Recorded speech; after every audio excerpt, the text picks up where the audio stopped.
ಮತ್ತೊಂದು ಉದಾಹರಣೆ ನಿಮ್ಮ ಮುಂದೆ ಇಡ್ತೀವಿ. ಇರಾನ್ನಲ್ಲಿ 3 ಭಾರತೀಯರ ಕಿಡ್ನಾಪ್ ಆಗಿದೆ. ಇರಾನ್ನಲ್ಲಿ ಈ ಅಪಹರಣದ ಹಿಂದೆ ಪಾಕಿಸ್ತಾನದ ಸೇನೆಯ ಕೈವಾಡ ಇದೆಯಾ ಅಂತ ಜಾಗತಿಕ ಮಟ್ಟದಲ್ಲಿ ಇದೀಗ ಚರ್ಚೆ ಆಗ್ತಾ ಇದೆ. ಪಾಕಿಸ್ತಾನದ ISI ಅಲ್ಲಿನ ಬೇಹುಗಾರಿಕಾ ಇಲಾಖೆ ಇಲ್ಲಿಂದಲೇ ಭಾರತೀಯರ ಕಿಡ್ನಾಪ್ಗೆ ಪ್ಲಾನ್ ರೂಪಿಸಲಾಗಿದೆಯಾ? ಈ ಅನುಮಾನ ಬರಲಿಕ್ಕೆ ಕಾರಣ ಏನು? ಕಿಡ್ನಾಪ್ಗೆ ಒಳಪಟ್ಟಿರುವ ಈ 3 ಮನೆಗೂ ಪಾಕಿಸ್ತಾನಿ ನಂಬರ್ಗಳಿಂದ ಕರೆ ಬರ್ತಾ ಇದೆಯಂತೆ. ಹಣಕ್ಕೆ ಬೇಡಿಕೆ ಇಡ್ತಾ ಇದ್ದಾರಂತೆ ಪಾಕಿಸ್ತಾನಿಗಳು.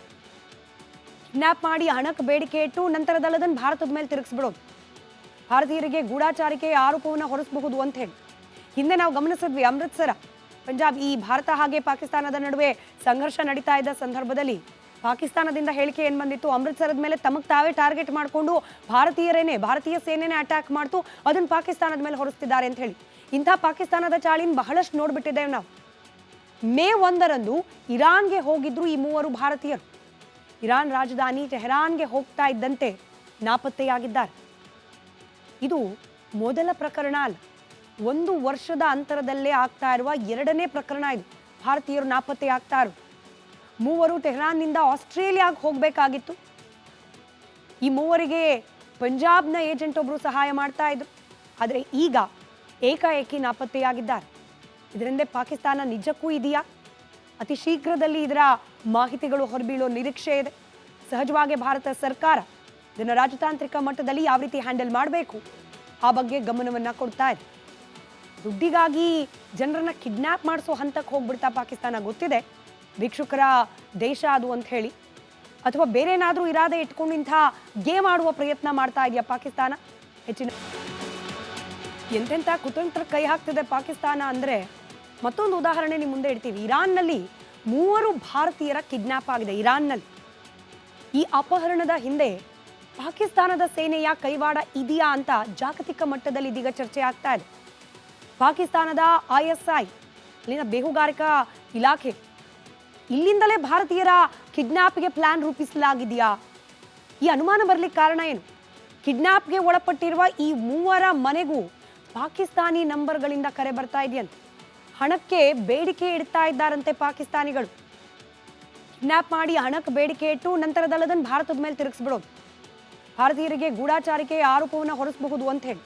ಹಿಂದೆ ನಾವು ಗಮನಿಸಿದ್ವಿ, ಅಮೃತ್ಸರ ಪಂಜಾಬ್, ಈ ಭಾರತ ಹಾಗೆ ಪಾಕಿಸ್ತಾನದ ನಡುವೆ ಸಂಘರ್ಷ ನಡೀತಾ ಇದ್ದ ಸಂದರ್ಭದಲ್ಲಿ ಪಾಕಿಸ್ತಾನದಿಂದ ಹೇಳಿಕೆ ಏನು ಬಂದಿತ್ತು? ಅಮೃತ್ಸರದ ಮೇಲೆ ತಮಗೆ ತಾವೇ ಟಾರ್ಗೆಟ್ ಮಾಡಿಕೊಂಡು ಭಾರತೀಯ ಸೇನೆನೇ ಅಟ್ಯಾಕ್ ಮಾಡ್ತು, ಅದನ್ನು ಪಾಕಿಸ್ತಾನದ ಮೇಲೆ ಹೊರಿಸ್ತಿದ್ದಾರೆ ಅಂತ ಹೇಳಿ. ಇಂಥ ಪಾಕಿಸ್ತಾನದ ಚಾಳಿನ ಬಹಳಷ್ಟು ನೋಡ್ಬಿಟ್ಟಿದ್ದೇವೆ ನಾವು. ಮೇ 1ರಂದು ಇರಾನ್ಗೆ ಹೋಗಿದ್ರು ಈ 3 ಭಾರತೀಯರು. ಇರಾನ್ ರಾಜಧಾನಿ ಟೆಹರಾನ್ಗೆ ಹೋಗ್ತಾ ಇದ್ದಂತೆ ನಾಪತ್ತೆಯಾಗಿದ್ದಾರೆ. ಇದು ಮೊದಲ ಪ್ರಕರಣ ಅಲ್ಲ, 1 ವರ್ಷದ ಅಂತರದಲ್ಲೇ ಆಗ್ತಾ ಇರುವ 2ನೇ ಪ್ರಕರಣ ಇದು. ಭಾರತೀಯರು ನಾಪತ್ತೆಯಾಗ್ತಾ ಇರೋದು. 3 ಟೆಹರಾನ್ನಿಂದ ಆಸ್ಟ್ರೇಲಿಯಾಗೆ ಹೋಗಬೇಕಾಗಿತ್ತು. ಈ 3ರಿಗೆ ಪಂಜಾಬ್ನ ಏಜೆಂಟ್ ಒಬ್ಬರು ಸಹಾಯ ಮಾಡ್ತಾ ಇದ್ರು. ಆದರೆ ಈಗ ಏಕಾಏಕಿ ನಾಪತ್ತೆಯಾಗಿದ್ದಾರೆ. ಇದರಿಂದ ಪಾಕಿಸ್ತಾನ ನಿಜಕ್ಕೂ ಇದೆಯಾ? ಅತಿ ಶೀಘ್ರದಲ್ಲಿ ಇದರ ಮಾಹಿತಿಗಳು ಹೊರಬೀಳೋ ನಿರೀಕ್ಷೆ ಇದೆ. ಸಹಜವಾಗಿ ಭಾರತ ಸರ್ಕಾರ ಇದನ್ನು ರಾಜತಾಂತ್ರಿಕ ಮಟ್ಟದಲ್ಲಿ ಯಾವ ರೀತಿ ಹ್ಯಾಂಡಲ್ ಮಾಡಬೇಕು ಆ ಬಗ್ಗೆ ಗಮನವನ್ನು ಕೊಡ್ತಾ ಇದೆ. ದುಡ್ಡಿಗಾಗಿ ಜನರನ್ನ ಕಿಡ್ನಾಪ್ ಮಾಡಿಸೋ ಹಂತಕ್ಕೆ ಹೋಗ್ಬಿಡ್ತಾ ಪಾಕಿಸ್ತಾನ, ಗೊತ್ತಿದೆ ಭಿಕ್ಷುಕರ ದೇಶ ಅದು ಅಂತ ಹೇಳಿ, ಅಥವಾ ಬೇರೆ ಏನಾದರೂ ಇರಾದೆ ಇಟ್ಕೊಂಡು ಇಂಥ ಗೇಮ್ ಎಂತೆಂಥ ಕುತಂತ್ರ ಕೈ ಹಾಕ್ತಿದೆ ಪಾಕಿಸ್ತಾನ ಅಂದರೆ ಮತ್ತೊಂದು ಉದಾಹರಣೆ ನಿಮ್ಮ ಮುಂದೆ ಇಡ್ತೀವಿ. ಇರಾನ್ನಲ್ಲಿ 3 ಭಾರತೀಯರ ಕಿಡ್ನಾಪ್ ಆಗಿದೆ. ಇರಾನ್ನಲ್ಲಿ ಈ ಅಪಹರಣದ ಹಿಂದೆ ಪಾಕಿಸ್ತಾನದ ಸೇನೆಯ ಕೈವಾಡ ಇದೆಯಾ ಅಂತ ಜಾಗತಿಕ ಮಟ್ಟದಲ್ಲಿ ಇದೀಗ ಚರ್ಚೆ ಆಗ್ತಾ ಇದೆ. ಪಾಕಿಸ್ತಾನದ ISI ಅಲ್ಲಿನ ಬೇಹುಗಾರಿಕಾ ಇಲಾಖೆ ಇಲ್ಲಿಂದಲೇ ಭಾರತೀಯರ ಕಿಡ್ನಾಪ್ಗೆ ಪ್ಲಾನ್ ರೂಪಿಸಲಾಗಿದೆಯಾ? ಈ ಅನುಮಾನ ಬರಲಿಕ್ಕೆ ಕಾರಣ ಏನು? ಕಿಡ್ನಾಪ್ಗೆ ಒಳಪಟ್ಟಿರುವ ಈ 3 ಮನೆಗೂ ಪಾಕಿಸ್ತಾನಿ ನಂಬರ್ಗಳಿಂದ ಕರೆ ಬರ್ತಾ ಇದೆಯಂತೆ. ಹಣಕ್ಕೆ ಬೇಡಿಕೆ ಇಡ್ತಾ ಇದ್ದಾರಂತೆ ಪಾಕಿಸ್ತಾನಿಗಳು. ಕಿಡ್ನಾಪ್ ಮಾಡಿ ಹಣಕ್ಕೆ ಬೇಡಿಕೆ ಇಟ್ಟು ನಂತರದಲ್ಲಿ ಅದನ್ನು ಭಾರತದ ಮೇಲೆ ತಿರುಗಿಸ್ಬಿಡೋದು, ಭಾರತೀಯರಿಗೆ ಗೂಢಾಚಾರಿಕೆಯ ಆರೋಪವನ್ನು ಹೊರಿಸಬಹುದು ಅಂತ ಹೇಳಿ. ಹಿಂದೆ ನಾವು ಗಮನಿಸಿದ್ವಿ, ಅಮೃತ್ಸರ ಪಂಜಾಬ್, ಈ ಭಾರತ ಹಾಗೆ ಪಾಕಿಸ್ತಾನದ ನಡುವೆ ಸಂಘರ್ಷ ನಡೀತಾ ಇದ್ದ ಸಂದರ್ಭದಲ್ಲಿ ಪಾಕಿಸ್ತಾನದಿಂದ ಹೇಳಿಕೆ ಏನು ಬಂದಿತ್ತು? ಅಮೃತ್ಸರದ ಮೇಲೆ ತಮಗೆ ತಾವೇ ಟಾರ್ಗೆಟ್ ಮಾಡಿಕೊಂಡು ಭಾರತೀಯ ಸೇನೆನೇ ಅಟ್ಯಾಕ್ ಮಾಡ್ತು, ಅದನ್ನು ಪಾಕಿಸ್ತಾನದ ಮೇಲೆ ಹೊರಿಸ್ತಿದ್ದಾರೆ ಅಂತ ಹೇಳಿ. ಇಂಥ ಪಾಕಿಸ್ತಾನದ ಚಾಳಿನ ಬಹಳಷ್ಟು ನೋಡ್ಬಿಟ್ಟಿದ್ದೇವೆ ನಾವು. ಮೇ 1ರಂದು ಇರಾನ್ಗೆ ಹೋಗಿದ್ರು ಈ 3 ಭಾರತೀಯರು. ಇರಾನ್ ರಾಜಧಾನಿ ಟೆಹರಾನ್ಗೆ ಹೋಗ್ತಾ ಇದ್ದಂತೆ ನಾಪತ್ತೆಯಾಗಿದ್ದಾರೆ. ಇದು ಮೊದಲ ಪ್ರಕರಣ ಅಲ್ಲ, 1 ವರ್ಷದ ಅಂತರದಲ್ಲೇ ಆಗ್ತಾ ಇರುವ 2ನೇ ಪ್ರಕರಣ ಇದು. ಭಾರತೀಯರು ನಾಪತ್ತೆ ಆಗ್ತಾ ಇರೋದು. ಮೂವರು ಟೆಹರಾನ್ನಿಂದ ಆಸ್ಟ್ರೇಲಿಯಾಗೆ ಹೋಗಬೇಕಾಗಿತ್ತು. ಈ ಮೂವರಿಗೆ ಪಂಜಾಬ್ನ ಏಜೆಂಟ್ ಒಬ್ಬರು ಸಹಾಯ ಮಾಡ್ತಾ ಇದ್ರು. ಆದರೆ ಈಗ ಏಕಾಏಕಿ ನಾಪತ್ತೆಯಾಗಿದ್ದಾರೆ. ಇದರಿಂದ ಪಾಕಿಸ್ತಾನ ನಿಜಕ್ಕೂ ಇದೆಯಾ? ಅತಿ ಶೀಘ್ರದಲ್ಲಿ ಇದರ ಮಾಹಿತಿಗಳು ಹೊರಬೀಳೋ ನಿರೀಕ್ಷೆ ಇದೆ. ಸಹಜವಾಗಿ ಭಾರತ ಸರ್ಕಾರ ಇದನ್ನು ರಾಜತಾಂತ್ರಿಕ ಮಟ್ಟದಲ್ಲಿ ಯಾವ ರೀತಿ ಹ್ಯಾಂಡಲ್ ಮಾಡಬೇಕು, ಎಂತೆಂಥ ಕುತಂತ್ರ ಕೈ ಹಾಕ್ತಿದೆ ಪಾಕಿಸ್ತಾನ ಅಂದರೆ, ಮತ್ತೊಂದು ಉದಾಹರಣೆ ನಿಮ್ಮ ಮುಂದೆ ಇಡ್ತೀವಿ. ಇರಾನ್ನಲ್ಲಿ 3 ಭಾರತೀಯರ ಕಿಡ್ನಾಪ್ ಆಗಿದೆ. ಇರಾನ್ನಲ್ಲಿ ಈ ಅಪಹರಣದ ಹಿಂದೆ ಪಾಕಿಸ್ತಾನದ ಸೇನೆಯ ಕೈವಾಡ ಇದೆಯಾ ಅಂತ ಜಾಗತಿಕ ಮಟ್ಟದಲ್ಲಿ ಇದೀಗ ಚರ್ಚೆ ಆಗ್ತಾ ಇದೆ.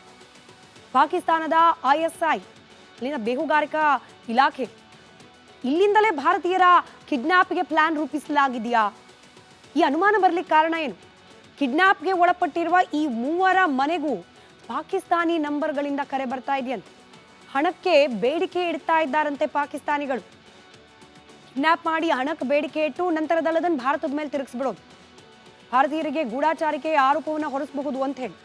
ಹಿಂದೆ ನಾವು ಗಮನಿಸಿದ್ವಿ, ಅಮೃತ್ಸರ, ಪಂಜಾಬ್, ಈ ಭಾರತ ಹಾಗೆ ಪಾಕಿಸ್ತಾನದ ನಡುವೆ ಸಂಘರ್ಷ ನಡೀತಾ ಇದ್ದ ಸಂದರ್ಭದಲ್ಲಿ ಪಾಕಿಸ್ತಾನದಿಂದ ಹೇಳಿಕೆ ಏನು ಬಂದಿತ್ತು? ಅಮೃತ್ಸರದ ಮೇಲೆ ತಮಗೆ ತಾವೇ ಟಾರ್ಗೆಟ್ ಮಾಡಿಕೊಂಡು ಭಾರತೀಯ ಸೇನೆನೇ ಅಟ್ಯಾಕ್ ಮಾಡ್ತು, ಅದನ್ನು ಪಾಕಿಸ್ತಾನದ ಮೇಲೆ ಹೊರಿಸ್ತಿದ್ದಾರೆ ಅಂತ ಹೇಳಿ. ಇಂಥ ಪಾಕಿಸ್ತಾನದ ಚಾಳಿನ ಬಹಳಷ್ಟು ನೋಡ್ಬಿಟ್ಟಿದ್ದೇವೆ ನಾವು. ಮೇ 1ರಂದು ಇರಾನ್ಗೆ ಹೋಗಿದ್ರು ಈ 3 ಭಾರತೀಯರು. ಇರಾನ್ ರಾಜಧಾನಿ ಟೆಹರಾನ್ಗೆ ಹೋಗ್ತಾ ಇದ್ದಂತೆ ನಾಪತ್ತೆಯಾಗಿದ್ದಾರೆ. ಇದು ಮೊದಲ ಪ್ರಕರಣ ಅಲ್ಲ, 1 ವರ್ಷದ ಅಂತರದಲ್ಲೇ ಆಗ್ತಾ ಇರುವ 2ನೇ ಪ್ರಕರಣ ಇದು. ಭಾರತೀಯರು ನಾಪತ್ತೆ ಆಗ್ತಾ ಇರೋದು. ಮೂವರು ಟೆಹರಾನ್ನಿಂದ ಆಸ್ಟ್ರೇಲಿಯಾಗೆ ಹೋಗಬೇಕಾಗಿತ್ತು. ಈ ಮೂವರಿಗೆ ಪಂಜಾಬ್ನ ಏಜೆಂಟ್ ಒಬ್ಬರು ಸಹಾಯ ಮಾಡ್ತಾ ಇದ್ರು. ಆದರೆ ಈಗ ಏಕಾಏಕಿ ನಾಪತ್ತೆಯಾಗಿದ್ದಾರೆ. ಇದರಿಂದ ಪಾಕಿಸ್ತಾನ ನಿಜಕ್ಕೂ ಇದೆಯಾ?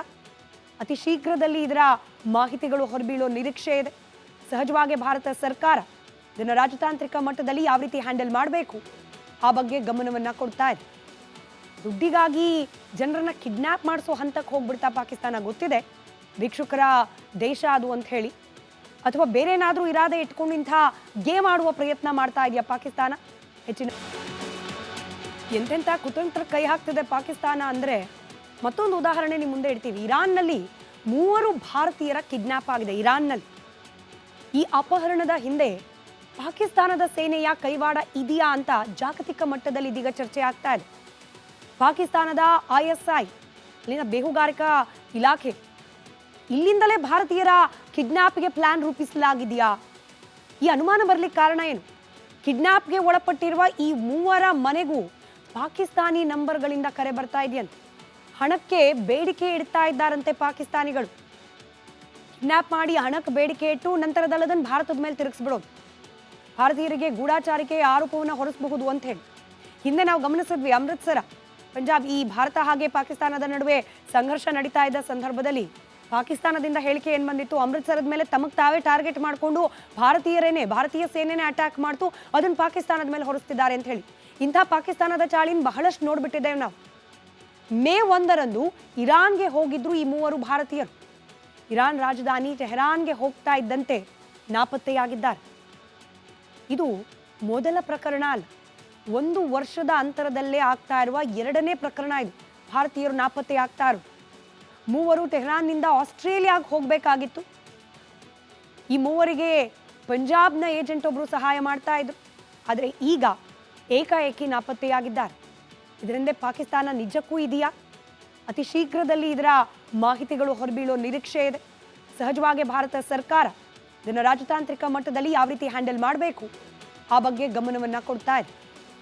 ದುಡ್ಡಿಗಾಗಿ ಜನರನ್ನ ಕಿಡ್ನಾಪ್ ಮಾಡಿಸೋ ಹಂತಕ್ಕೆ ಹೋಗ್ಬಿಡ್ತಾ ಪಾಕಿಸ್ತಾನ, ಗೊತ್ತಿದೆ ಭಿಕ್ಷುಕರ ದೇಶ ಅದು ಅಂತ ಹೇಳಿ, ಅಥವಾ ಬೇರೆ ಏನಾದರೂ ಇರಾದೆ ಇಟ್ಕೊಂಡು ಇಂಥ ಗೇಮ್ ಎಂತೆಂಥ ಕುತಂತ್ರ ಕೈ ಹಾಕ್ತಿದೆ